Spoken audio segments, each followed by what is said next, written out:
అంటున్నాను. ఇప్పుడు దేవుడు ప్రత్యేకంగా సృష్టించిన 5 ఆడపిల్లలు ఉన్నారు మీకు. ఇద్దరు, మీకు ముగ్గురు. అదే ఏంటి వాళ్ళ భవిష్యత్తు ఇది? ఏం వాళ్ళని ఆలోచిస్తున్నారు? భూమి మీద తీసుకొచ్చిన బాధ్యత మేము తీసుకొచ్చాం కాబట్టి మాదే బాధ్యత కాబట్టి వాళ్ళ చదువులు వాళ్ళ పెళ్ళిళ్ళు అన్నీ ఖచ్చితంగా మేమే చూసుకోవాలి. పిల్లల్ని కన్నం వరకే మన బాధ్యత. వాళ్ళ తలరాతలు మన కనలేం. వారు ఏమవుతారో పెద్ద అయితే ఏం చేయగలరో మనం ఏం చెప్పలేం. కానీ వాళ్ళని పెంచడం వరకు, వాళ్ళు చదివించడం వరకు, వాళ్ళు పెళ్ళిళ్ళు చేయడం వరకు బాధ్యత ఖచ్చితంగా ప్రతి తల్లిదండ్రులకు ఉంటుంది.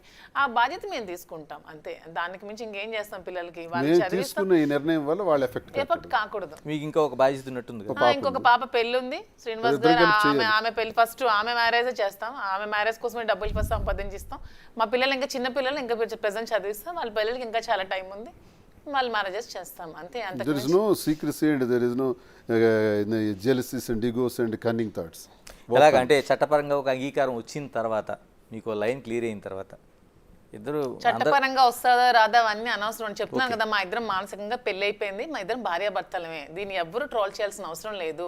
లీగల్ గా జరగలేదు. మీకు పబ్లిక్ గా మీకు పెళ్లి కావాలంటే లీగల్ గా చేసి చూపిస్తాం అంటున్నాను. మేమైతే పెళ్లి చేసేసుకున్నాం. మాకు మా మనసాక్షులు మాకు కలిసిపోయి మేము మానసికంగా కలిసిపోయాం. మేము భార్యాభర్తలు మాత్రమే. మేము భార్యాభర్తలమే. మీ అందరికి మా భార్యాభర్తలుగా మీకు ఫోటో కావాలి, మీకు ఫ్రేమ్ కావాలి, ప్రతి ఇంట్లో మీరు చూసుకుంటారంటే ఖచ్చితంగా లీగల్ గా అయ్యాక మీకు చేసి చూపిస్తాం అని చెప్తున్నాను అంతే. అంటే వారసుల సంగతి ఏంటి? వారసుల సంగతి కూడా అంతేనండి. లీగల్ ప్రొసీడింగ్స్ అయ్యాక లీగల్ గా కంటాం అంతే. ఓకే, ఆ ప్లాన్ కూడా ఉంది. నవ్వుతున్నారు శ్రీనివాస్ గారు. అంటే ఇద్దరు మొత్తం శ్రీనివాస్ అంటే గ్రేట్ లెజెండరీ అండి. తన లెగసీ ఎలాగా కంటిన్యూ అవ్వాలంటే ఒక వారసుడు ఉండాల్సిందే. అతనితో ఆగిపోకూడదని ఇంకో శ్రీనివాస్ ఉండాలని నా feeling, strong feeling. Right, thank you Srinivas గారు, థ్యాంక్ యూ మాధురి గారు. Thank you. అంటే ఇప్పుడు ఇద్దరికి ఒకటే నేను కంక్లూజ్ ఇవ్వాలనుకుంటున్నాను. Duvvada Srinivas, Duvvada Madhuri. Right, all the best. అంటే సొసైటీ ఏ విధంగా మిమ్మల్ని తీసుకుంటుంది, ఏ విధంగా మీ లైఫ్ నడుస్తుంది అనేది. ఏమండి, సొసైటీ అయితే మమ్మల్ని తీసుకుందండి. ఈ పిల్ల సైనికులు ఉంటారు కదా కొంతమంది, జెండా కూలీలు, జెండాలు మోసే కూలీలు, పిల్ల సైనికులు, వాళ్ళేవో ట్రోల్ చేసి పెడుతున్నారు తప్పితే సొసైటీ పబ్లిక్ తీసుకుంది. ఎక్కడైనా ఒక చోట ఆగిపోద్దండి అంతే అంతే. వాళ్ళే ప్రజలు మాకు తీసుకున్న తర్వాత మాకు నమ్మకం ఏంటంటే ప్రజలకి వాస్తవాలు చెబితే అది వాళ్ళు అది విన్న తర్వాత కావాలంటే అగ్రభాగాన్ని పెట్టగలరు, లేకపోతే నేల మీద తొక్కేయగలరు అధోపాతాలను. ఆ శక్తి ప్రజలకు ఉంది. అందుకే మేమేం ఆలోచించామంటే మన వాస్తవాలన్నీ ప్రజలకు చెప్దాం. వాళ్ళు వింటారు, వాళ్లే నిర్ణయం తీసుకొని వాళ్లే మనల్ని కాపాడుతారు. పవన్ కళ్యాణ్ వ్యక్తిగత జీవితం కోసం, అసలు ఆ పెళ్ళిళ్ళ కోసం మీరు మాట్లాడిన తీరు, అంటే దాన్ని నేను ప్రస్తావించట్లేదు, కానీ ఏ మనిషి లైఫ్లో అయినా ఎప్పుడు ఏం జరుగుతుందో తెలియదని. ఇప్పుడు మీ లైఫ్లో జరిగింది ఇది అనుకోని ఒక ఘటన. ఏమనిపిస్తుంది దాంతో అప్పటితో పోల్చుకుంటే? మీకు ఆ రోజున చేసిన విమర్శలు, ఈ రోజు నిజ జీవితం. ఈ ఘటనకి కొన్ని నెలలు, సంవత్సరం ముందు నేను ఆ విమర్శ చేశాను. నిజమే, చేసిన దానిలో నేనేమని విమర్శ చేశానంటే, మా వైజాగ్ అమ్మాయి నందిని అనే ఒక అమ్మాయిని ఆయన పెళ్లి చేసుకున్నారు, చక్రధర్ గారు అమ్మాయి. ఆమెకు విడాకులు ఇచ్చిన తర్వాత రేణుదేశాయికి చేసుకున్నారు. ఓకే, అది కరెక్టే. అది నేను తప్పు పట్టట్లా. రేణుదేశాయి గారికి చేసుకున్న తర్వాత మూడో వ్యక్తికి గర్భం దాల్చారు మూడో వ్యక్తి అని నేను అనలా, రేణుదేశాయి గారు అన్నారు. రేణుదేశాయి గారు చాలాసార్లు ఈ విషయం బాధపడేటప్పుడు రేణుదేశాయి గారు పవన్ కళ్యాణ్ భార్యను కూడా చూడకుండా ట్రోల్ చేశారు. ఎవరు? ఈ జాన్సేన పిచ్చోళ్లే. విపరీతంగా ఆవిడని కూడా ట్రోల్ చేసి పడేసినారు. ఆవిడ నన్ను క్షమించండి, నేను ఈ మాట నేను అడిగినందుకు క్షమించండి అని చాలాసార్లు ఆవిడ ప్రాధాయపడి రిక్వెస్ట్ చేశారు కూడా. అంతగా ట్రోల్ చేశారు. వాళ్ళకి ఇది ఉండదు, కామన్ సెన్స్ ఉండదు. సో అది నేను ప్రశ్నించాను, మరి అది నేరం కాదా?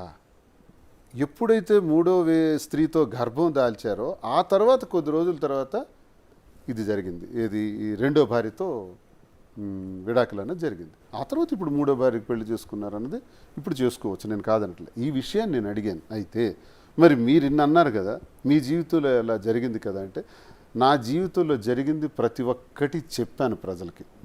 పవన్ కళ్యాణ్ చెప్పగలిగాడు, చేసుకుంటూ పోయాడు. ఆయన ఒకటోది. నెంబర్ 2, నెంబర్ 3 చేసుకుంటూ పోతే వాళ్ళ ఆరోపణల వల్ల మనకు తెలిసింది, వాళ్ళు ఒకరికొకళ్ళు మాట్లాడుకోవటం వల్ల తెలిసింది. నాది అలా కాదే, నా పైన ఎవరు ఆరోపణ చేయలేదు. నేనే చెప్పా, ఎస్ నా మొదటి జీవితం ఇది, నా రెండో జీవితం ఇది, నేను ఇలా చేస్తున్నాను అని ఎప్పుడు చెప్పాను? గొడవ జరుగుతున్న మొదటి రోజే చెప్పాను. ఎక్కడ అబద్ధం ఆడలేదే. ఆయనకి నాకు డిఫరెన్స్ ఉంది కదా, నేను వాస్తవాలు చెప్పాను కదా. ఆయన చెప్పలేకపోయారు కదా. కాబట్టి ఆ విమర్శ తప్ప ఒప్ప అనడం కన్నా పవన్ కళ్యాణ్ చేసుకోవటంలో కూడా 3 పెళ్ళిళ్ళు చేసుకోవడం తప్ప ఒప్ప అంటే ఆయన అవసరం, ఆయనకున్న పరిస్థితులు, ఆయనకున్న ఎటువంటి ప్రభావాలు పరిస్థితులు అటువంటి పరిస్థితికి దారి తీసాయో ఆయనకు తెలుస్తుంది, నాకు తెలియదు కదా. ఇప్పుడు నేను చెప్తున్నా, నా పరిస్థితులు బట్టి నేను ఈ నిర్ణయం తీసుకోవాల్సింది వచ్చింది, ఆయన పరిస్థితులు బట్టి ఆయన నిర్ణయం తీసుకున్నారు. కానీ ఈ విషయంలో వ్యక్తిగతానికి సంబంధించిన విషయం, అది పవన్ కళ్యాణ్ గారిది కానీ మాది కానీ. సో ఆ పరిస్థితులు ప్రభావాలే ఇటువంటి స్థితులకు దారితీస్తుంటాయి అన్నది అఫ్కోర్స్ నాకు కూడా అర్థమైంది. దీన్ని ఎక్కువగా మాట్లాడకపోవడం కూడా మంచిదే వ్యక్తిగత విషయాలు. మాధురి గారు, చాలా వరకు మానవ సంబంధాలన్నీ ఆర్థిక సంబంధాలు అనేది ఒక ప్రధానమైన సూత్రం. అంటే భార్య, భర్త, పిల్లలు, తండ్రి, తల్లి అన్నీ కూడా ఎక్కడో చోట ఒక పిన్ పాయింట్ దగ్గర ఆర్థిక సంబంధాల దగ్గర ఆగిపోతాయి. ఇప్పుడు నిజంగా మీ ఇద్దరి మధ్య ఉండే సంబంధం కూడా ఆ రోజు వాణి గారు పెట్టిన గొడవ ఇవన్నీ కూడా ఒక ఆర్థిక సంబంధం దగ్గర ముడిపడి ఆగిపోయింది. అంటే ఏంటి అసలు నిజంగా ఆర్థిక లావాదేవీ ఎక్కడ ముడిపడి ఉండిపోయింది? అంటే మీ పేరుతో ఆ రోజున రాశారని, లేకపోతే మీరు కొంత అప్పు ఇచ్చారని. ఆ హౌస్ అనేది మా ఇద్దరం కలిసి ఉండడానికి మేము కలిసి నిర్మించుకున్న హౌస్ అది. మీ ఇద్దరు కలిపి మా ఇద్దరం కలిపి నిర్మించుకున్నాం. సో నా దగ్గర ఉన్న డబ్బులు నేను పెట్టాను, అతని దగ్గర ఉన్న డబ్బులు అతను పెట్టారు, ఇద్దరం కలిసి నిర్మించుకున్న హౌస్ అది. సో అది కూడా వచ్చి ఆక్యుపై చేసి తీసుకెళ్ళిపోతాము, అది కూడా వచ్చి తీసుకొని మమ్మల్ని రోడ్డు మీద పెట్టేస్తామంటే ఎవరు చూస్తూ ఊరుకోరు కదా. సో మీరు అన్నట్టు ప్రపంచం అంతా సంబంధాలను ఆర్థిక సంబంధం అవ్వచ్చు, కానీ మాధురి దువ్వాడ శ్రీనివాస్ది ఆర్థిక సంబంధం కాదు, అది మానసికమైన సంబంధం మాత్రమే. 100% ఆర్థిక సంబంధం మా ఇద్దరిది కాదు. వాణి గారు చెప్పినంత స్ట్రైట్గా మీరు ఎందుకు చెప్పలేకపోయారండి? మా ఇద్దరం కలిపి ఉండటం కోసం ఒక ఇల్లుని కట్టుకుంటున్నాం, మేము ఉండాలనుకుంటున్నాం అని అమ్మాయి ఎంత స్ట్రైట్గా చెప్పదలుచుకున్నప్పుడు ఎందుకు దువ్వాడ శ్రీనివాసు ఎందుకు చెప్పలేకపోయారు? అంటే తన ఇంటి దగ్గరికి రావటమే మొదటి రోజే పిల్లల్ని కలవటానికి, తండ్రిని కలవటానికి పిల్లలు వచ్చారు అని చెప్పింది. పిల్లలు కలవటానికి అలా రావటం ఏంటి? మీడియా ఎందుకు పిల్లలు కలవటానికి? కారాలు, నిచ్చెన్లు, రాడ్స్ ఇవన్నీ ఎందుకు? ఒక ప్లాంట్గా వచ్చింది. రెండో రోజు అలాగే వచ్చి డోర్లన్నీ విరగ్గొట్టి లోపల ఎంటర్ రావడానికి వచ్చారు. మూడో రోజు, నాలుగో రోజు టెక్కల్లో నువ్వు ఉండకూడదు, ఇంకెక్కడికైనా పోవాలి, ఎమ్మెల్సీగా ఉండకూడదు, రాజీనామా చేయాలి, లేనిపోని మాటలంటూ ఆడిన అర్థం పర్థం లేని మాట్లాడారు.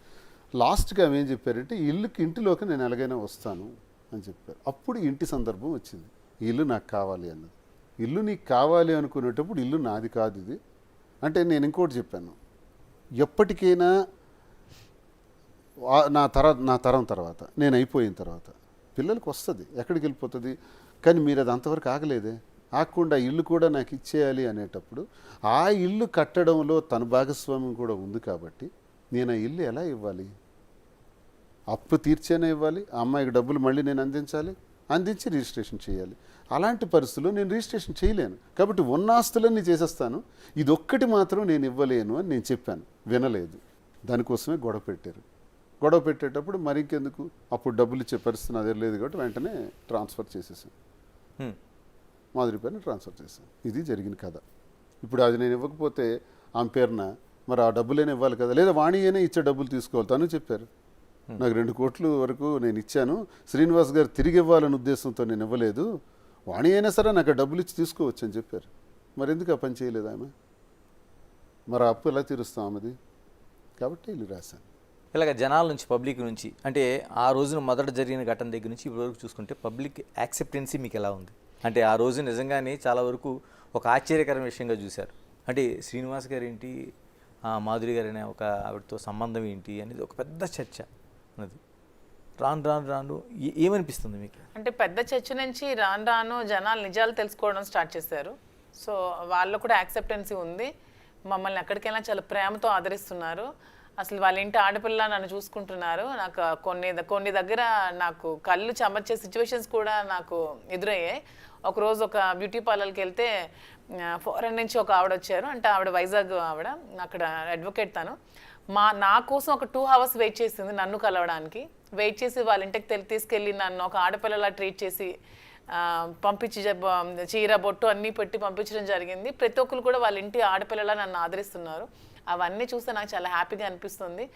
వాటితో పోల్చుకుంటే ఈ ట్రోల్స్ అనేవి నాకు 0 అనిపిస్తుంది. వాళ్ళ ప్రేమ ముందు ఇలాంటివన్నీ నా బ్యాక్ సైడ్ ట్రోల్ చేసే వాళ్ళకి అవన్నీ ఒక 0 అనిపిస్తుంది నాకు. వీళ్ళ ప్రేమను చూస్తుంటే పబ్లిక్ యాక్సెప్టెన్స్ చాలా బాగుందండి. మా ఇద్దరిని చూస్తే వాళ్ళ కళలో ఒక యాంగ్జైటీ, ఎక్సైట్మెంట్, హ్యాపీనెస్ కనిపిస్తున్నాయి. ఎక్కడికి వెళ్ళాం మమ్మల్ని కలవడానికి ఎక్కడెక్కడి నుంచి మా ఇంటికి వస్తున్నారు. ఓ మొన్న ఇక్కడ వైజాగ్ అరకు దగ్గర నుంచి వాళ్ళు ట్రైబల్స్, అసలు వాళ్ళకి ఏం తెలిసిందో కూడా తెలియదు, మమ్మల్ని కలవడానికి పాపం రూమ్ ఛార్జెస్ కూడా లేక బస్సులో అలా తిరిగి నైట్ అంతా బస్సులోనే ఇచ్చాపురం వరకు ట్రావెల్ చేసి మళ్ళీ బ్యాక్ వచ్చి మార్నింగ్ మా ఇంటి దగ్గర దిగి మమ్మల్ని కలిసి వెళ్ళడం జరిగింది. అవన్నీ చూస్తే మాకు చాలా హ్యాపీగా. ఎంతగా ఉంటే మేము హైవేలో వెళ్తుంటే కార్ నెంబర్ చూసి వెనక నుంచి కార్ నెంబర్ చూసి ఓవర్టేక్ చేసి వచ్చి పరిగెడుతున్నారు మమ్మల్ని కలవడం. కార్ ఆపమంటున్నారు, ఫోటో తీసుకుంటా అంటున్నారు. కార్ నెంబర్ వాళ్ళకి ఎలా తెలుసు అంటే ఎంతగా ఇది వెళ్ళిందో చూడండి గ్రౌండ్ లెవెల్కి. నేను మీ ఇద్దరిని ఒకటే అడగదలుచుకున్నాను, ఎందుకంటే అంత సొసైటీలో అంత యాక్సెప్టెన్స్ ఎందుకు వచ్చింది అసలు? ఎందుకంటే మా వైపు నిజం ఉంది, నిజాయితీ ఉంది. సో అందుకనే వాళ్ళు అంటే accept మీ చేస్తారు. ఇద్దరి వైపు నిజం అనేది ఎప్పటికైనా గెలుస్తుంది అనే దానికి మేమే ఎగ్జాంపుల్. నిజం గెలిచింది కాబట్టి వాళ్ళందరూ మమ్మల్ని యాక్సెప్ట్ చేశారు, మమ్మల్ని అలా ప్రేమగా చూసుకుంటున్నారు. మాలో నిజాయితీ లేకపోతే అలా చేసి ఉండేవాళ్ళు కాదు. సో మాలో నిజాయితీ ఉంది కాబట్టి ప్రజలు కూడా మమ్మల్ని యాక్సెప్ట్ చేశారు, అంతే విధంగా ఆదరిస్తున్నారు. సో వాళ్ళందరికీ మేము టెక్కలి నియోజకవర్గం ప్రజలకు ఎప్పుడో ఎప్పుడో తెలుసు తెలుసు. మా ఈ నియోజకవర్గ రెండు రాష్ట్రాలకి ప్రజలందరికీ ఇప్పుడు తెలుస్తుంది. ఇది బయట మీకు తెలియటం లేట్ కానీ మా స్థానిక ప్రజలందరికీ తెలుసు. ఓకే, వాళ్ళు ఇది పట్టించుకోరు, ఇది మాకు ఎప్పుడో తెలిసిన గొడవే కదా అంటారు.